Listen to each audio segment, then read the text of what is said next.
Installing single-ended dreads is pretty simple.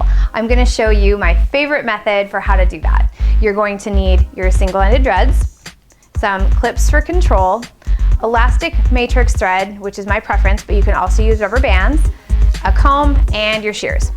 So to begin, we're just going to carve off our section of hair where our single-ended dread will live.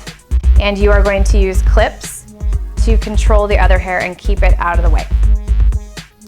Then you are going to take your single-ended dread and you are going to find the loop, open it up a little bit more if you need to, and pull your natural section through your dread. From here, we're going to position the dread on your section of hair. Now this is important because it's going to be where that dread comes off of the head. So you don't want it sitting too low, otherwise you're gonna have a lot of droopy dreads. So we're just gonna move that hair so that it comes off, preferably the center of the section. Split it into two. You can use water for control, and we're gonna take these three as your sections to do a braid. So we're gonna twist, hold, twist, hold, twist, hold. And I just say twist and fold. It's really just a 3-strand braid, the same as you would normally do. So just do your braid however you would normally do it. And we're just going to continue working our way down our dread. You can see at this point, this has a nice center section where it's coming off of the head. It's not sitting too low or being droopy. The other thing that's really important is as you put these in, that you are not using your braid to braid down like this, but keeping it kind of nice and taut and going kind of more across. This will keep your dreads from sliding down in your natural hair. Now at this point, I've gotten into ends that are going to start tapering. So I'm going to stop here and I'm going to grab, this would be, if you had rubber bands, you do it with a rubber band, but I'm using our elastic matrix thread, which I like because from right here, I'm holding one end with the other hair. I'm just kind of pinching everything together. I'm using my free hand to wrap.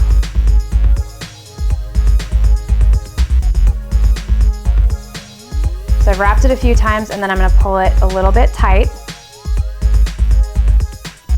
And that's going to stabilize it from unraveling or falling apart while I'm creating my knot. So I'm just going to do my knot. Just 1, 2 times around, down.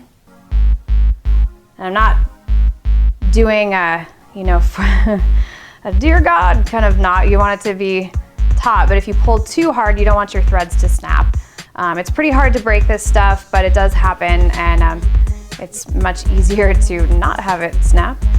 So from here, I'm just going to take my thread and I'm going to use it to kind of create a braid, or you could wind it down if you like that look better. Either way, there's no real wrong way to do this. We're just going to use the thread to basically pin the ends of this hair down. And that is going to give your dreads a much kind of cleaner look where you don't have the flyaway ends sticking off. Now obviously if you match up your dreads to the color of your natural hair, it's going to look very seamless, very flawless. Now this mannequin has pretty severely tapered ends.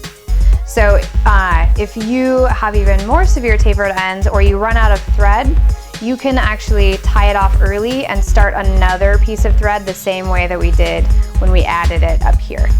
So there's no right or wrong way to do this, just whatever it takes to get the job done. I'm just going to do that same knot.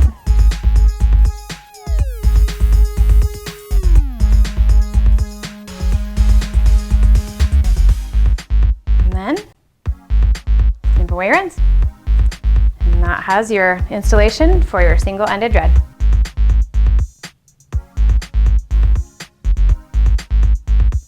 Removal for your Essies is super simple. We're just going to cut away your bands and then unbraid your natural hair. So depending on how much elastic matrix or how many rubber bands you have used, you're just going to snip them open and kind of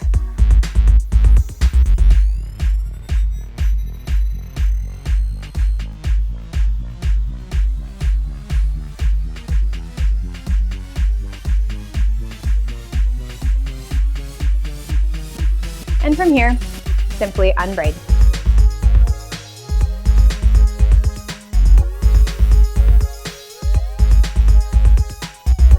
Once you do that, you're ready to wash your hair and reinstall your dreads.